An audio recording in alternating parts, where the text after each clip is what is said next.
So Cool. you didn't get any kind of conference envy from either PorkFest or from the Miami conference, huh? Nothing at all. No. Just just content to keep plugging away at whatever you're doing and not not getting jealous of other people doing these things. Yeah. Yeah, it's funny. Did you see? I'm sure you must have seen. Again, I don't assume specific knowledge, but you saw like the big Venezuelan supermarket integration thing, right? Yeah, absolutely. Yeah, it was pretty crazy. A lot of people, it kind of brings back old time memories about back when everyone was Yeah. talking about Dash in Venezuela, and now people are like, oh, remember that thing? They used to talk about it. But it's like, hey, guess what? It's still happening. Yeah. I mean, right now, I think uh, there's a rebirth, if you would say Mm-hmm. so. Like, there's a lot of movement going on there with the different teams. Mm-hmm. Also, Core is helping a lot, and the current platform that the Dashtex team is developing alongside Core with the salary payments, I think it's marvelous, and I want them to scale it very fast. And there's community and there's people buying shit, which is always amazing to see, Yeah.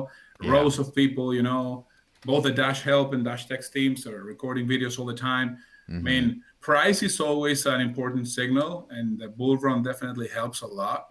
Although this dip for Dash got ups, and I think when people earn in crypto is when the price becomes less relevant, because either way they're getting paid in the crypto and they can spend it. So I think the Dash Core collaboration with Dash Tex on the salary payments engine Mm-hmm. is something that has a lot of potential, and uh, there are already a couple businesses using it. Hopefully they will scale it successfully. Yes.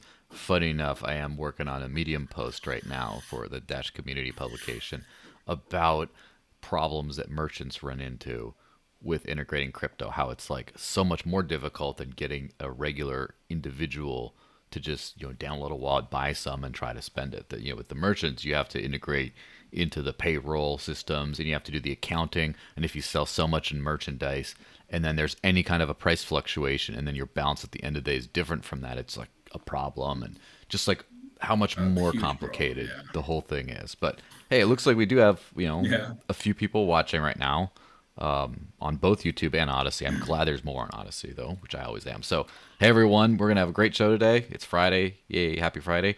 And let me just run this intro, and then we'll get right into it.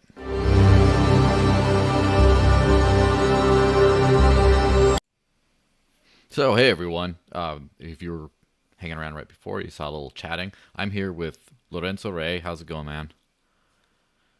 How's it going, man? All good? Glad to be Yes. here.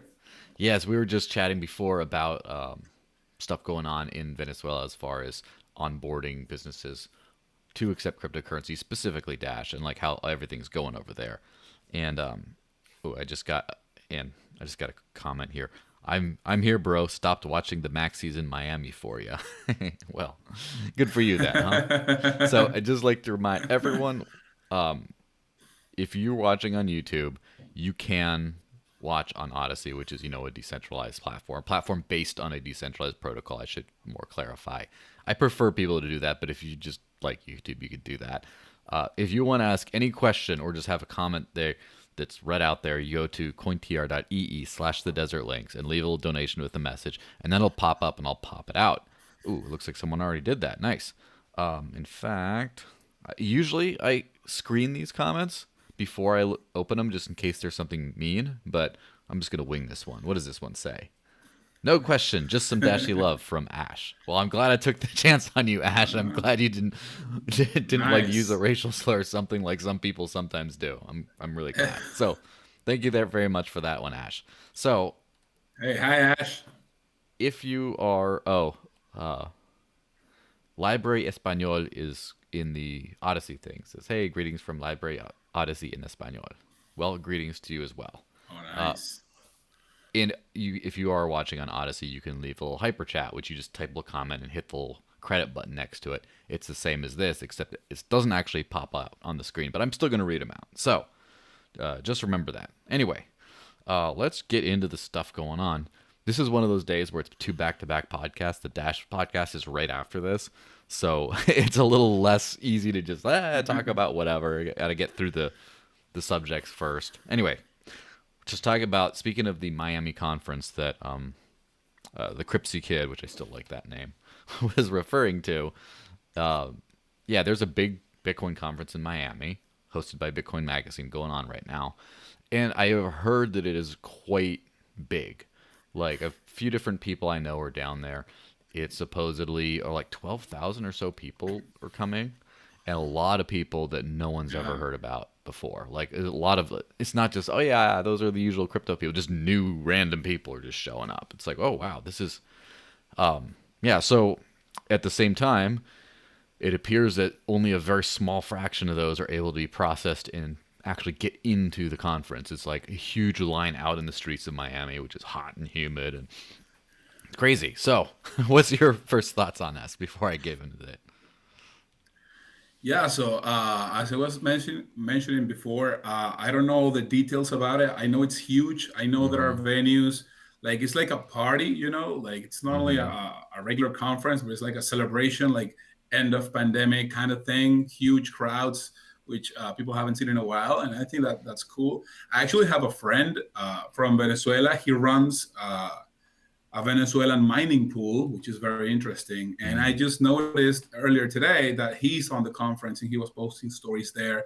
There was the CEO of crypto.com giving a presentation. There was Twitter's King Jack Dorsey also Yeah, giving a presentation.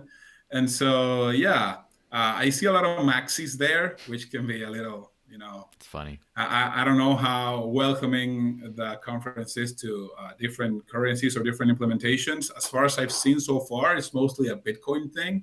Mm-hmm. But Yeah, I mean, it's kind of funny how, get into the Maxi stuff in a second.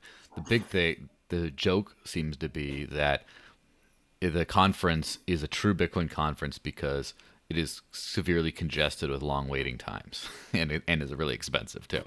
And it's like it's a little bit, I'm that's a not good there, one. I'm not reporting on the street, but Rodrigo's there and some other people that have been saying stuff. And Oh, yeah, nice. so what's his name? Scott, the guy who flies the jet planes. I think I saw him there too in some picture. There's like a few people, uh, but it's kind of funny about the ethos of that we're the ethos of Bitcoin is shifting a little bit for sure, and it's showing in that like everyone wants to participate, but it can't accommodate everyone. Like allegory for the network, and then it's also very Yeah. exclusionary as far as like Bitcoin now, the maximalist stuff isn't just about we think Bitcoin's the best and these other projects, whatever, we don't care. It's more like aggressively excluding and kind of fighting for a shrinking dominance portion of the market. And then there was some lady who was heckling Jack Dorsey because she got banned off of all these different payment platforms, including Twitter and stuff, and Square and other things, as far as I know. And no one really gave her too much support or whatever for that. And the Samurai Wallet, shout out to Samurai Wallet, the Bitcoin privacy wallet, which if you want to pay like hundreds of dollars in mixing fees just to do what you could do cheaper off of Dash or whatever, you can do that. But not throwing any shade, good wallet, whatever. They were rightfully pointing out that this is the issue that Bitcoin is created for: financial anti-censorship, and people these days just want the number to go up. So it's a little interesting, the culture Yeah. shift. Absolutely real. I mean, I think it's just in part sad, but in part normal. I think we're still early, and I get a little bit of 2017 vibes from this current bull run. In fact, there were some, top signals with Doge, not Doge, dog coins like Shiba and all this stuff. So there's a lot of newbies coming on and a lot of price go up thing. I know that's what most people get have an appeal for, especially if you don't know about this or if you're not principled about freedom, if you're Mm-hmm. not interested in freedom. in general. So, as I say, on one side, I think it's uh, a little sad that there's not more ecosystem building on the things that actually will allow you to have more freedom, which is the ultimate Hmm. goal, and why I think most of the people who got on this a little bit early were excited about. But at the same time, I think it's good. I mean, there's a filtering process, I think, and after a while, the newbies who just got in for the price will get flushed out, and what will remain is both the institutions, which is also a tricky subject, but also the core people who are actually going to use this technology for the better, and will create solutions that will eventually reach that critical mass that just doesn't get in early on things.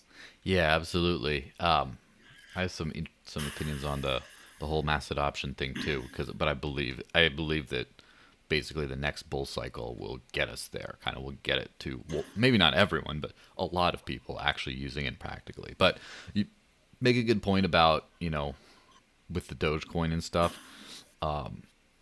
because Elon Musk tweeted again and then the price crashed, and Yeah, it's hilarious and a little frustrating. Like I purposely have this Doge pillow up here. I put it up when the I was price. gonna mention to you that it's so funny that you have that there. Yeah, it's funny because I put the Doge over there as soon as the Doge market cap passed the Dash market cap, and I'm gonna keep it up until it flippens back again because it's a reminder of the times that we're in. It's just like we're in the joke times. Don't take anything too seriously. And so like Elon Musk, Exactly. obviously, I've talked a lot about him. A lot of people have talked a lot about this stuff, but I don't read in a lot to what he specifically does. Like he does what he wants. He loves to shit post on Twitter. That's just his like passion. And it's just funny how he just some breakup meme thing.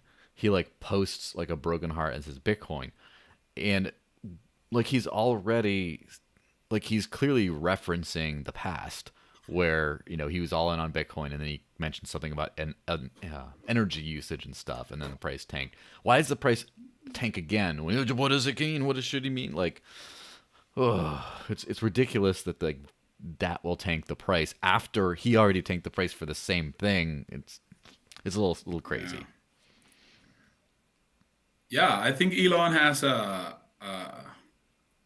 such a reach, that I Mm-hmm. think if you're on crypto, everybody has Twitter notifications enabled for Elon, and I didn't used to, but now I do because I know whenever he tweets, something's gonna happen with price of things, and I've been able to, especially with Dogecoin. I must confess, I've done a little bit of, I would call it gambling there, and Mm-hmm. it's worked out so far.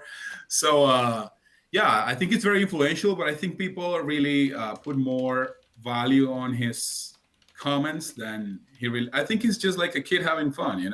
He used to do that with Tesla stock, and he got into a lot of financial or legal problems for that. So crypto is like a free park for the child to have fun without the consequences that doing that before with like stock and other things entail. So I don't think he's playing 4D chess, having his company buy, then tweet, then buy low, then sell high. He's just having fun. And overall, I actually enjoy a little bit of Twitter fun. Yeah, everyone does. Anyone with a good sense of humor, at least. What is funny though, to a extent, because it's like kind of like Bitcoin, but it works a little bit better, and blah blah blah. And a lot of projects have been forked off of Litecoin, and whatever. Even though I think it's a little bit of a joke that it got so high, but then like Dogecoin was literally on its way out. It wasn't like Litecoin, which is slipping out of the top 10. This is like Doge is like 50th or something, like just down, down, down, down, down, and then it just now it's not just that it pumped in price and then went away. It pumped in price and is still there, still up there.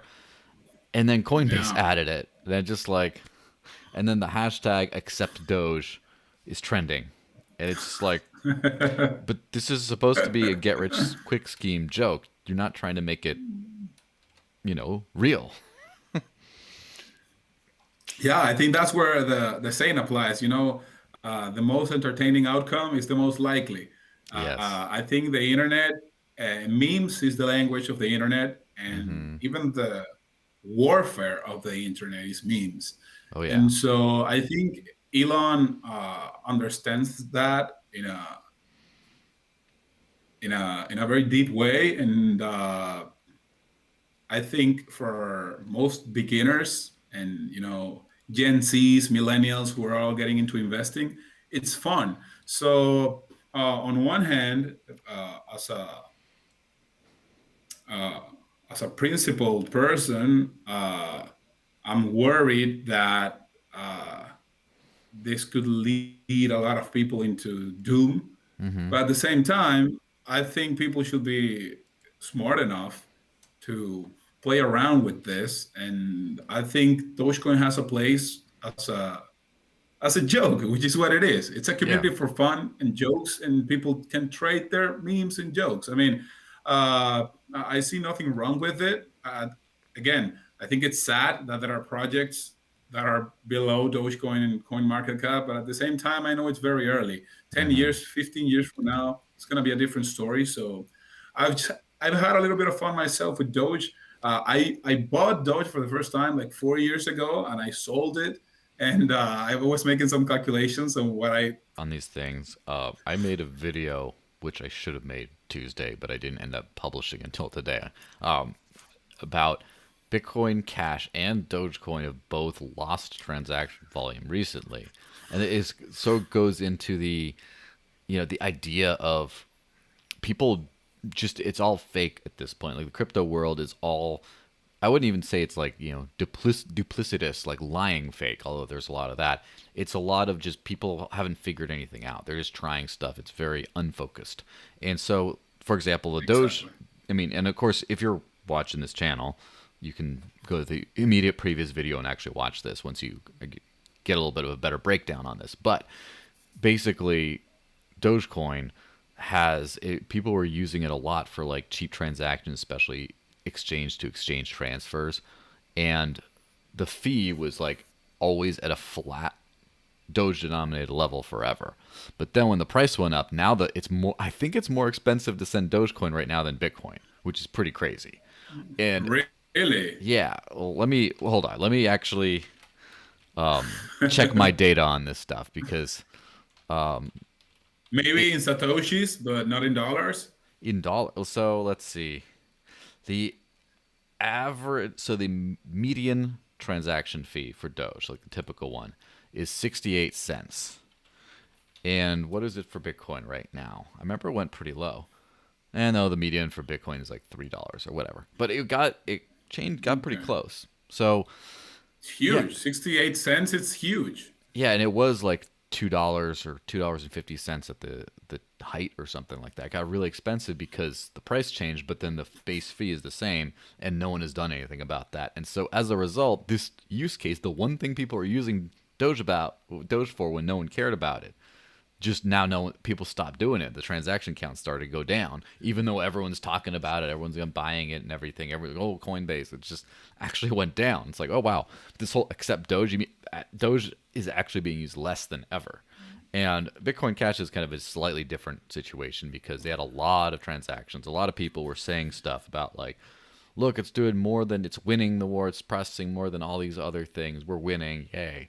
And it was just some guy who watch the video, see more, was giving $4,000 a day out to noise.cash and other platforms to just basically, if you click a like on a social media thing, you pays people and stuff. And so Exactly. Yeah. just like complete subsidy, and so then they started batching those payments on the way out, so it wasn't expending so many fees to withdraw.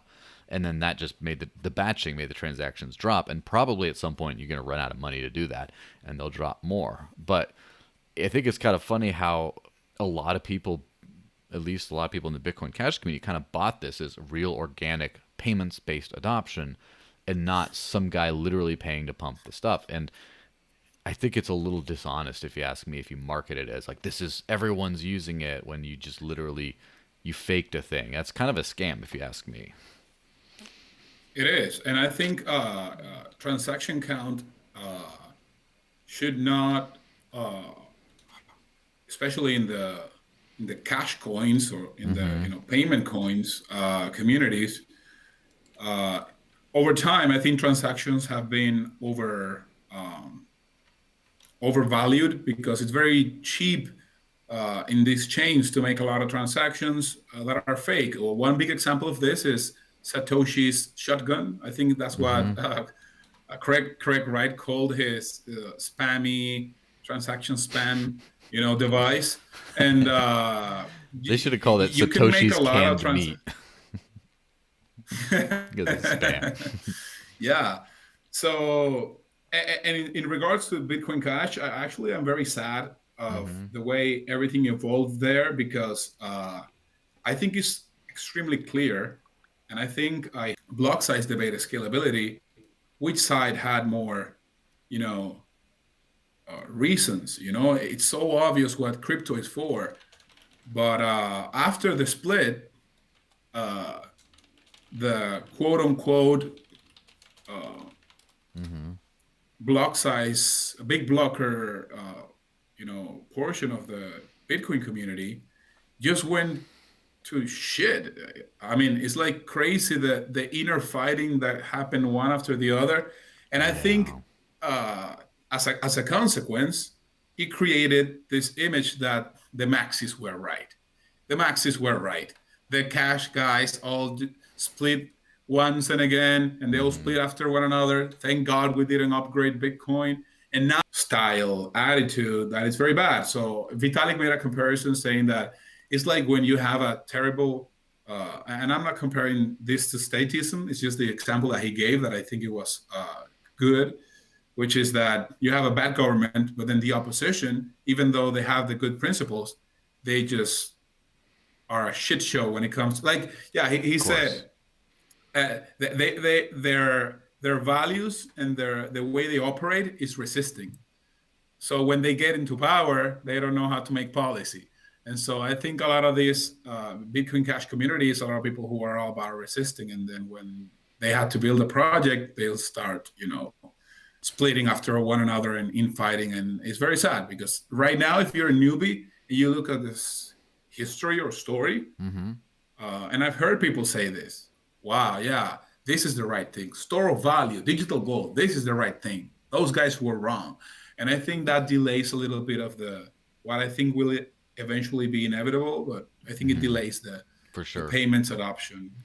Yeah, the inevitability. And one thing I think it's done is I think it's also delayed Lightning Network adoption and creation because, and I'm pretty realistic on Lightning. I don't really think it's going anywhere for sure. In fact, this right here is a Lightning node that I keep running just because I want to see if it could work and stuff. And I've been playing around with it, and then, hopefully my new channel I just tried to open today is about to confirm. But uh, I think that Nice. just with all the rhetoric of just like, it's not for the poor people, blah blah blah, just buy and hold and all, like, now it's like, but we can use Lightning to, scale the way they think they can scale, whatever. Now people are like, I don't want to do it because, I'm gonna use my credit card. And it's like, well, you kind of screwed your own thing a little bit, and that's the thing. Like, I think it's extremely dangerous to, you can fall into any kind of trap. There's so many traps out there, and I think once you start making compromises, whether it's design compromises, whether it's moral compromises, ethical compromises, or whether it's just honesty compromises, it's really easy to go down a bad path. And so that happened with the Bitcoin maximalist people. The Bitcoin Cash people, who were like the righteous people, yeah, the people who were right, who were correct about on-chain scale and everything, Yeah. they started to get into the, well, we're going to cut some corners because it's like the real Bitcoin, so we're going to call it Bitcoin to new people, even though it's not, And then they started cutting some corners with, well, if Bitcoin had only scaled, we could do everything for it. So now this scales, and so let's just like cheat to win to try to like get more transactions there, so people think it's being used and scam people on board again, and then that'll Yeah. work. Like these little things, and before you know it, and then of course once Bitcoin doesn't scale, then you go into well, why don't I just use a different coin? Like, why don't I just take over Litecoin, or why don't I use Dash? Of course, why don't I do those things? And they just don't want to because they don't want to let go of the fact that Bitcoin did not turn out the way they wanted it to. And then all of a sudden, you're like, all right, well, now we're in a box. We have to call it Bitcoin and be confused for things. Everything we build on it everything we do with it has to look like old school, like, like a manual transmission car or whatever, no power steering. We have to make these design choices based on like aesthetics that should be based on performance. And that we just end up in this weird, messy spot we're in today. Actually, a conspiracy theory, Oh, I love those. when the whole split happened. Yeah, most people, when they read this story, they hear that Bitcoin split in two. There was a big blocker community and a small blocker community, and they split. And that's how Bitcoin split into Bitcoin and Bitcoin Cash. But that's not really what happened. Mm-hmm. There, there was a compromise, and there was the New York Agreement, which a lot of people forget, and they Yes. were going to forcibly upgrade Bitcoin via hash rate. It was called SegWit 2x. That's what was going to happen. Bitcoin Cash was we could call an altcoin that was created like a month and a half or 2 months before. Maybe I'm wrong with the times. Created by one independent guy, and it was like nothing. Like Bitcoin Cash was created for a couple months, and nobody Mm-hmm. cared about it because the big blocker community was not a Bitcoin Cash community. They Mm-hmm. were a Bitcoin community trying to fight for Bitcoin Mm-hmm. through the SegWit2x fork. At the end, they got scared with the whole Angry uh, maximalists. Bitcoin drama, angry They maximalists saw drama too on many Twitter. baseball caps and they The go, oh, we can't deal with hats. Exactly that. All the hats and the maxis rented soft fork and all that crap. But going back to the case, uh, when they got scared and didn't go through with their fight, Mm-hmm. they all went to Bitcoin Cash. So the conspiracy is that the maxis paid. I forgot the name of this French guy or Canadian guy, Diablo Nix on Twitter. Oh The yeah, one that Maurice has caused Deshay. Maury. So he's the one who created the fork. This guy created this fork a couple Mm-hmm. months ago. We can go and promote that. Yeah. So the conspiracy is that this guy created that big blocker chain on purpose to give the big blockers, an option without a fight. And if he hadn't done that, they would have gone through with the Segwit2x fight. So I think it's an interesting thing because at the end of the day, that guy started to create this centralization Bitcoin Cash fund where he would get all the money of the miners. And it's like a crazy story. So I don't know. I'm go there and not fight for Segwit2x. I don't know what you Yeah. think about that. I definitely don't believe that to be true. It is fun. There's a certain like cause and effect kind of thing. I like to go with obviously Occam's razor, or the simplest explanation is probably the correct one. And the simple explanation would be he's a big blocker, and like the way he is, he's a very, I want to say, I'm not going to say impulsive, but he's an actor. He acts. He Yes, takes action action. driven individual. Yeah, he's an action-driven individual who has historically not been good at politics or building consensus. And so he just said, I'm going to make it this Yeah. way. He's just tired of the stuff. He does his own thing. The dictator gene, or whatever people are calling, I don't know, whatever you want to call it. He just did that. That's the most simple explanation. The most simple explanation for Segwit2x, other than corporate takeover, is all these companies that just want to see, that know the fight is bad for business, say, we're just going to give both sides kind of what they want, and then we'll hope it all works out. It just because we don't want to lose money on this. This thing isn't working right now. And then after the Yeah. whole thing, a few of them went over to, Bitcoin Cash, kind of, but they sort of still played both sides. That's probably the more, but then you start to see one thing is very strange about all these forks. So you split up, Bitcoin Cash splits off, and then, Craig Wright comes in and does his nonsense and splits BSV off. And then Bitcoin ABC splits off after that because, and then now there's talk from Bitcoin Unlimited that they want to create a new coin. Really? Yeah, and Really? Oh and my God. but the thing is, it's a weird roundabout thing, and I do not, I entertain any conspiracy theory someone wants to give me on Bitcoin Unlimited because they're a strange actor, if you ask me. So from what I've heard, what they want to do with their own coin, they want to create a new coin and then like use that the money from creating the new coin or whatever to fund and continue Bitcoin Cash development, which sounds very strange. Like, why do you create a new coin just to What? fund this? And are you going to scam investors by saying like, "Oh, buy my new coin, but we really care about this old one"? That's like it's strange. Yeah, And doesn't so make any sense. yeah, Bitcoin Unlimited has had a strange relationship with, you know, they've not like they kind of play a lot of both sides of all kinds of conflicts, and it's strange. I don't know where they fit into this. It's pretty interesting. Yeah, I think it's going back to what Vitalik said. The and I think I've heard Cobra on Mm-hmm. Twitter say Yeah, this as well. That in the righteous side, there were also, and this often happens. Like oftentimes the righteous people and the crazy people are on the same side. of course. Uh, and then the normies, uh, who are often wrong, don't have the craziest people, so they end up looking like the righteous. So I think that definitely uh, got the big blocker side into all these dramas. Craig Wright, the thing I didn't know that there was actually a talks about a new hard fork, which is ridiculous. Like it really is ridiculous, and there's one argument being made that once you fork once, then you open the door for endless forks. And I didn't believe that, but that's the example that they're giving. Like if we did it once, we can do it again, and we can do it again, and we can do it again. And that's Mm-hmm. why not having a consensus, decision making mechanism, because at the end of the day, um, crypto is code Mm-hmm. created by people, used by people. So there's obviously going to be governance.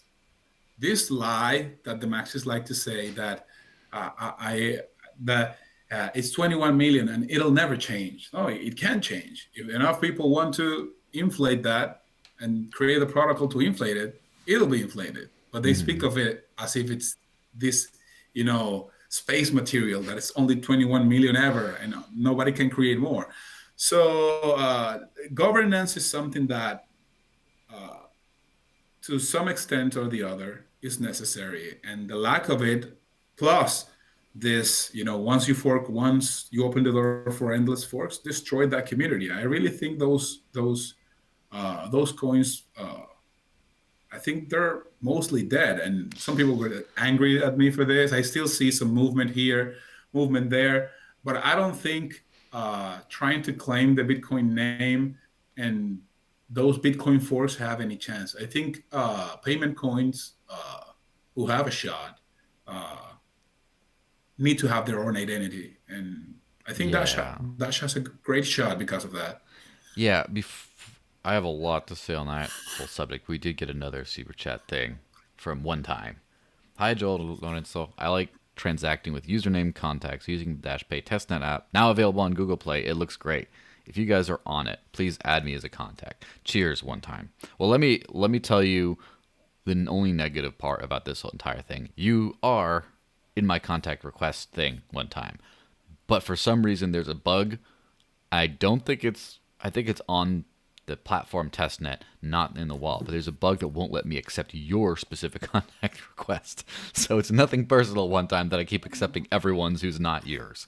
But that's why it's on testnet and not mainnet, because if there was something that did not work right Yeah. now. But if you look up Dash Pay in Google Play, you can install it and start using that. In fact, I believe Amanda just finally started using that yesterday and was very excited at how far along it came and how cool it looks. So, that's a cool thing. Let me see if I can actually accept one time's request or if it's All still an right. error. But anyway, yeah, Uh, think I'm on it as well. I'm on it as well. okay. My username is Lorenzo Rey. If anybody's interested, we can play around with it. Uh, Yeah, here we go. I sent you one. All right. It'll Okay, sorry just everyone for the little bit of a off-topic thingy, but yeah. So yeah. basically, everyone who wants to see what a really cool experience looks like should absolutely use this wallet and help discover bugs and report them in a very clear and concise way. Because yeah, then we'll have something really cool coming up. I just got your request. I just accepted it. Oh, nice. Yeah, It's so working for me. I can accept people. Yeah. it's working for me too, except there was these requests that came in right when there was a problem with testnet that no one could accept requests for a brief period of time before they fixed their testnet master nodes that were running, which so it seems like it might not even be like a bug. It just might have been that the testnet master nodes they were running had an issue and they need to restart them or something. But those requests that I tried to accept during that period of time now are like stuck in this weird permanent limbo mode. I got to figure that out. But anyway, don't want to talk too much about bugs and stuff. But that's a really fun. He said Herman's crypto guide. Hi Herman. He says would be great to have a chat feature for this. You mean yeah? So that would be fun. I was gonna say that this kind of thing, Venmo style social component is Yes. something nice that I've been thinking about a lot. And Death of the Forks subject. There was a comment on Odysee. It says, "Is the Dash Foundation still investing in gold using Vault Oro?" That is a question you may ask again in 20 minutes when Mike Lewis from the Dash Investment Foundation is actually coming on. You don't even have to jump off the link on Odysee. It's the same link goes through to both of them. So yeah, that'll your question will be answered quite directly. About the death of the forks. So death of open source projects, it's not really a clear cut thing. It's not just like, oh, the company went bankrupt. It's just like, it's hard to tell when something's gone. I do agree with the assessment that the Bitcoin forks are going to end up failing. And I did not always think of that about Bitcoin Cash necessarily, but there's just a few things that are concerning. So Bitcoin SV, I never thought much of because it seemed like a lesser Bitcoin Cash where everything is things on it, like Twetch. I use Twetch sometimes. yeah, It's expensive, so I don't use it often. And if I don't relentlessly shill BSV, I just lose money every time I do it because like I was losing money, and then I did an experiment where like a couple times a week I did like a people don't realize that BSV is the most amazing protocol ever, and then I'll like, get a bunch of money from that. I'm like, all right, cool. I just use that to like, but yeah, I don't want to just use a thing to just do that. And then Handcash is a really cool wallet thing. It's like kind of like the Dash Pay yeah. experience, except it's more completed, but it's centralized, right? The username system is centralized, the context is centralized, all that kind of stuff. And there's all I'm sure some people will nitpick about, well, the Paymail protocol is not, and there's just Craig Wright patents everywhere, so I don't really care. And so there's some cool stuff, but I seem to like there was this initial explosion of creativity from people that were like, we want to build everything. And then when they migrated to BSV, they kept on building everything. And then I don't really see it anymore. Like I don't see that Handcash still doing a thing, Twitch is still doing its thing, but all those like I think people got bored of making Yeah, the everything. excitement is kind of gone, and I felt the same way. Just like you said at the beginning, Mm-hmm. I didn't think anything about BSV, but then I saw uh, people building cool shit, and not only people building cool shit. I saw smart people, Yeah. you know, speaking about BSV intellectually, and I was like, wait a minute, what's going on here? And I think it goes back to the to what I was saying before. Mm-hmm. Oftentimes, uh, the righteous and the crazy people end up on the same side. Mm-hmm. And so uh, I don't know why that happens, but I think it must be some kind of uh, property of humans or something. It reminds me of a meme that I think is very accurate.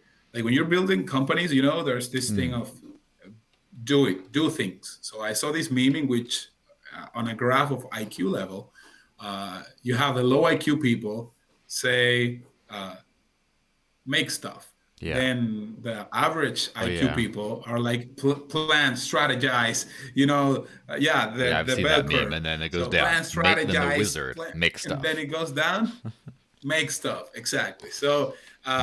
I think that's a good, you know, representation of how uh, really, really smart people in certain domains can end up on the same side of as crazy people and bullshit that's on there.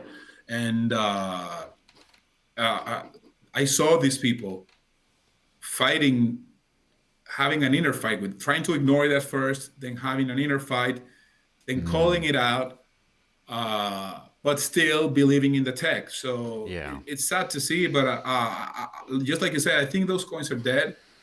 And I think the main point, and I think it's a good segue into that, is that those coins, I believe, are inherently confrontational because they're Bitcoin forks. So they inevitably will are on a public fight against Bitcoin. And I believe that is not a smart path. So one thing that I've been speaking a lot with people about this in the Dash community, Yeah. is I don't believe confrontation. I don't know if that's the way you say it, confrontationism. Yeah. Uh, it's good because newbies, like Bitcoin has such a network effect at this point that if you have a great product, a great solution, or whatever, and you are calling out Bitcoin, you might be right and you might have the right reasons. But in the eyes of the normal people, you're a scammer because you Hmm. cannot say that Bitcoin is bad when Elon and Jack Dorsey and all these people are there. So I think people have to be smart in politics. So one way I like to speak about it to new people right now, for example, when I'm trying to promote Dash, is just go along with the maxi uh, narrative. Bitcoin is not for payments. Bitcoin is digital gold. And you should use it to save money and not use it for payments. And then you have this coin, which is made for payments. And I try not to be confrontational uh, when I go about it. So I think that's one of the reasons why I think those forks are dead. They have to be by design because they forked from Bitcoin, because they share the Bitcoin name, they pose to be a better version of Bitcoin, and I don't think that's a good strategy in terms of politics to get you guys to get them adopted. Yeah. So, um, there's a. Well, let me just type. Well, actually, I won't even type. I'll just say in the live chat. Any other questions you want to throw in a super chat or whatever, and start doing it now, so that we have enough time to go through it before we're all done. Anyway, that I agree that confrontation, like attacking, destroys, right? And so it's a good thing to do if you just want to destroy. But the problem is if you're trying to get more people to use your stuff and you're just destroying things, it just doesn't, it's not a conducive thing. Now, so on the other hand, I don't like, so I do agree cooperation is the best kind of way. The problem is, oh, do you hear that? Hear the echo? Oh yeah, it's just that my headphones ran out of battery, and so I'll fix it real quick. Yeah, no problem. Oh no, I'm hearing something else right now. Yeah, I think you're Uh, hearing me too. I don't know. Well, it sounds good. Can you still hear me now? yeah, I can hear you fine, but give me 1 second. There's some sounds coming from somewhere. Is it? Maybe you're streaming the conference in Miami or something. That would be pretty funny if we were just like, um, well, anyway, while you're figuring that out, I'll ramble a little bit. Um, yeah, so the confrontation, no good. The, so I'll repeat all this for Lorenzo if you can't hear me right now. Um, I have noticed there's a lot of people who try to be, I can hear you fine. okay, good. Getting these sounds, where are they coming from? So I'm trying to figure that out. Yeah. So I have noticed that there's a lot of people that have tried to do the over cooperative thing where they don't say anything bad about Bitcoin because everyone loves that. Just exist in the space too. And I think that that's wrong too, because it's an ultimately dishonest take. And people can smell that, and they admire balls, right? They admire just being able to say it. And so, like, if the emperor has no clothes, sometimes you have to say it. But that doesn't mean Bitcoin sucks. Use my thing instead. Like, you promote your thing fairly. If people just talk about store of value of Bitcoin or whatever, you just be like, yeah, sure. Or you want to use, want to use payments, use Dash or whatever. But then if people are just saying, yeah, but it's a, shitcoin because this and that, you can't be dishonest. You can't just be like, nah, it's okay. We don't want to fight. At some point, you got to be like, I spent $5 to send $10 worth of Bitcoin. This isn't acceptable. But not like, no offense, but not like Roger Ver does, which is like all the time. That's just hammering on that thing. But you can't say it once in a while. And so that's one reason I decided to start running this Lightning node, because I wanted to, first off, I wanted to, it's easy to talk shit about stuff that you don't use. And so, and when you are invested with your time and energy and resources into something, you tend to not want to talk as much shit about it. So I did it to be more realistic in what I want to say, but also, in fact, if you're listening to this on the audio version, here's chill time. There's a bunch of podcast players like the Breeze Wallet that will let you stream Satoshis to me, this podcast, while you're listening. Like, if you listen for 5 minutes, 5 Satoshis or whatever, and go ahead and try that out. Show that now I'm invested in Lightning. I can't really talk too much shit. However, I have to say the truth, which is routing is a real problem. It's liquidity. The liquidity part of routing is the problem, not the connections part. Because if I want to send money to you, but I'm connected to, say, the 1ML node, and they're connected to the Umbrel node, and they're connected to the async node, and then you're connected to the async node. And so I have to go through all that. I want to send you $100. I have $100 in outbound capacity. That works. But then the next person has half that. I can only send you 50 because that's as far as it can go. And the weakest link, the last stop or whatever, the smallest bit is my maximum capacity I can send to you. So like, if the smallest one only has you only have a $10 inbound capacity with async, for example, that's all I can send you. And after I send you once, it's not like I can send you 10 at a time. No, I send you once and it's done. And so if you don't have any connections to any of these other nodes, I send you, and now I can't send you any money at all because I already exhausted the route's liquidity. And, I mean, if you don't see that this is a problem unless everyone is connected. It's a huge problem. Yes. If you sorry that I interrupted you, but the narrative is always that it's going to be automated and fixed so that it's always a node available with the balance that you need. But it's such a complex problem that I don't think it has a solution. And I don't know how the user experience is because I haven't run any of that in a long time. But I would like to hear from you. How is the user experience there? Like, do you get notice of how much balance you can send based on the whole thing? Like, how does that work? Not currently. It's a little so I use Umbrel, which is a pretty good all-in-one kind of solution thing. It's not, it just says routing error, that's literally what it says. It tries. And also, if I send to you and you have a direct link or 1 or 2 hops, I hit send, it goes bing, done. It takes 3 or so seconds. But if I have to go a 6 or 7 hop, which I've had to for a few times, it just because it tries, that doesn't work. Tries another route, that doesn't work. It tries a bunch of times. And so you can take 20, 30 seconds to send a payment if it's a far enough thing, because it keeps trying different things. So then you hit that part. It does not say, it just says, routing error, or try again with a different amount or something like that. And as far as the automating stuff, I do believe that this sort of a thing can be it can be made to work. The difference is it's the complexity. The thing is the more complexity, right? The more hops, the more things it always goes down to. And I should write a program or something that calculates, your probability of routing the payment that goes down, whatever. I'm sure other people have done it. It gets more and more complicated, especially if you have to go through small nodes, like everyday people who have just $300 capacity to here.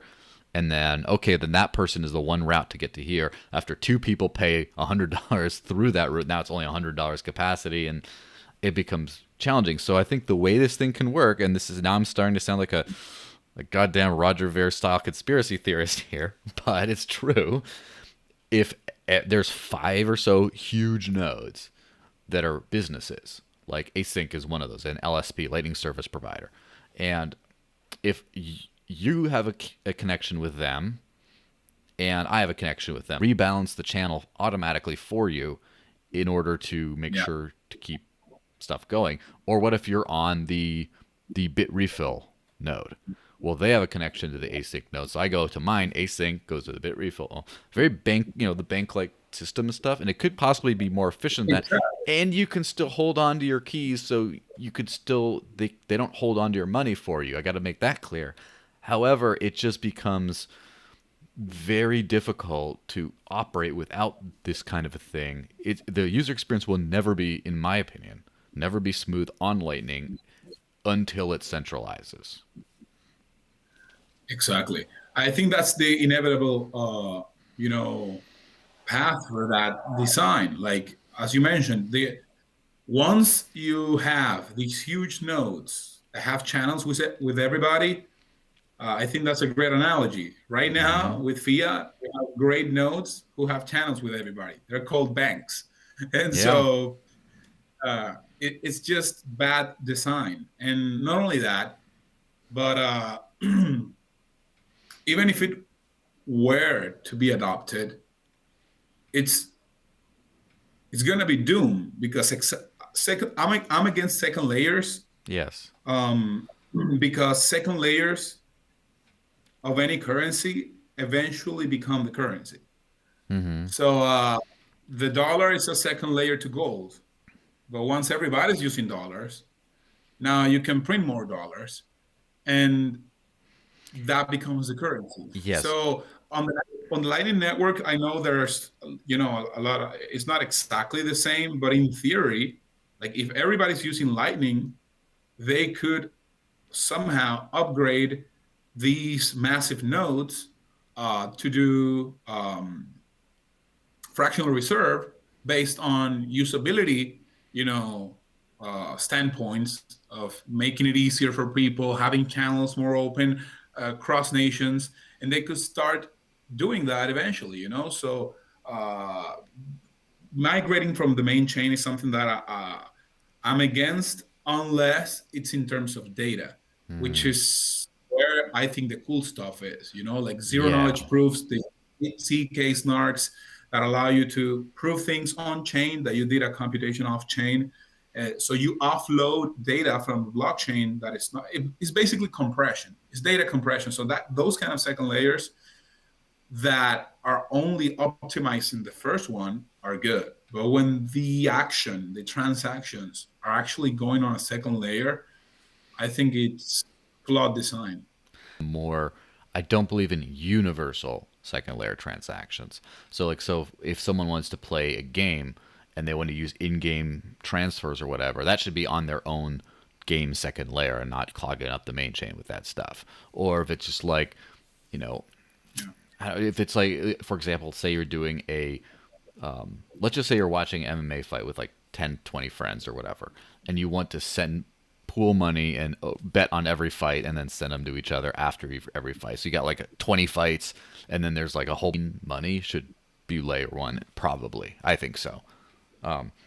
Yeah, I mean, I understand those use cases, and I think there's always going to be, uh, a room for transactions on Mm-hmm. another layer. That layer doesn't even need to be a blockchain layer. Like there's, Yeah. I've been saying this for a long time. Banks will always exist because there's always going to be a grandma who doesn't want to be responsible for her own money. He wants to put Mm-hmm. her trust on somebody else. So even Even for me it's dangerous. sometimes. Exactly. So I think banks in some capacity or custody will always exist. So I see why inside a closed ecosystem like that, you can make transactions. However, the other point that I think is interesting and that pushes me to not want or to want as little off-chain transactions as possible is this notion that uh, in economics called perfect information, which is Mm-hmm. if all the aspects of an economy have knowledge of every single price signal, every single transaction, then you get perfect information, and then prices are the most accurate representation they can Yeah. be.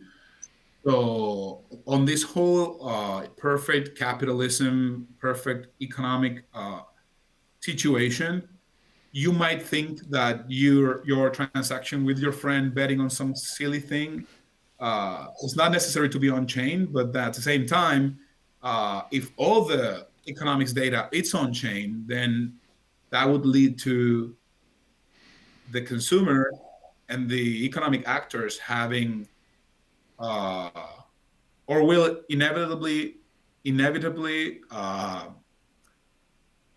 create the circumstance where the prices are the best for everybody. Yeah, of So course. that's why I grapple with that. Well, let's wrap this thing up. Where can people find more about what you're up to right now, or follow Well, you on they can Twitter? find me on Twitter at Lorenzo Rey C, letter C. Mm-hmm. That's where I mostly rant or do things. Yeah. And I also am still an advisor of the Dash Text project, and I Mm-hmm. think they are doing a great job. They're doing a Dasher Pay is the solution that they're building alongside Core to Mm-hmm. help businesses, the employees of businesses and Mm. companies in Venezuela get paid in Dash. And I think it's a beautiful project. Church Chicken is implementing it. A new company uh, uh, just was onboarded this week, as far as I understand, and many more are coming. So I think you can follow them at Dash Text. It's a really nice place to learn a lot about this. So yeah, Well, fantastic. Well, thanks so much for joining. If you are watching the Dash podcast, if you're watching on Odyssey, you just stay right where you are and it'll come right on. But if you're watching on YouTube, there'll be another live video that pops in around like 5 or so minutes. So, yeah, thanks everyone for watching. Thanks a ton, Lorenzo, for being on. And I will see you guys next week thanks so or in much a for few the minutes. invitation.